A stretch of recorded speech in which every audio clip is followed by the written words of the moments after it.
করেছি তনিমা দিদি ব্লগে। তো এখন আমি এখানে পেঁয়াজগুলো কাটছি। তো এখন কিন্তু আমি আর আমার মা আজকে বানাবো চানা। তো চানার জন্য তো আগে আমার পেঁয়াজ কাটতে হবে, তো সেগুলো আগে তো বন্ধুরা এখানে কিন্তু চনা বানানোর সব জিনিস এখানে। তো এখানে কিন্তু এটা হচ্ছে ধনে গুঁড়ো, এটা হচ্ছে হলুদ গুঁড়ো, আর এটা হচ্ছে লবণ, আপনারা সবাই চিনেন। আর এটা হচ্ছে আমার মায়ের স্পেশাল মশলা বানানো মশলাটা। আর এখানে পেঁয়াজ আর মরিচ, আর এখানে হচ্ছে চনা আর আলু। তো তো এই সামগ্রীগুলো দিয়েই আমরা আজকে চানা রান্না করব।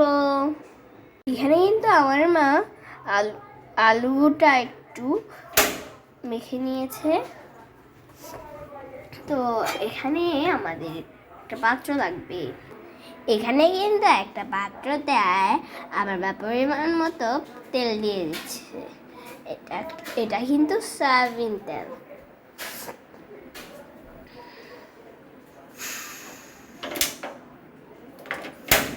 তো এই যে দেখুন, এখানে আমার মা একটা পাত্রতে তেল সয়াবিন তেল ঢেলে এখানে গ্যাসটা ছেড়ে দিতে হবে।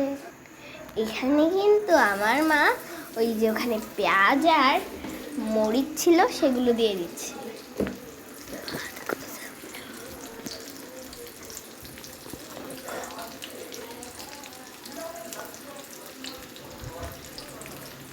এরপরে এখানে পেঁয়াজটা ঢেলে দিচ্ছে, এরপরে তেলের সাথে নাড়িয়ে চাড়িয়ে দিচ্ছে।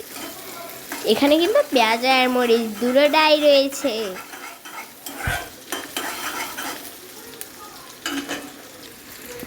তো এখানে কিন্তু দেখুন আমার মা কতগুলো মশলা দিয়ে দিচ্ছে, যেগুলো আমি আপনাদেরকে দেখিয়েছিলাম।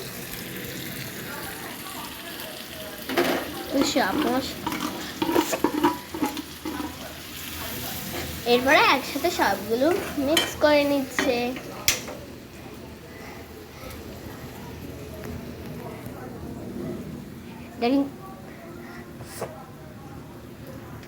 এখানে কিন্তু মশলাগুলো দিয়ে একটু নাড়িয়ে চাড়িয়ে নিচ্ছি।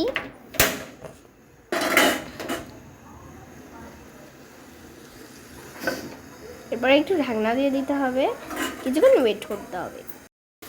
1 মিনিট বা 2 মিনিট রাখার পর দেখুন মশলাটা কিরকম লাল লাল হয়ে উঠেছে।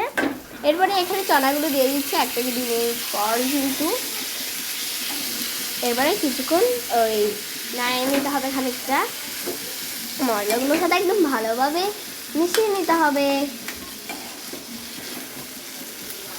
এখানে কিন্তু চানাটা হয়ে এসেছে।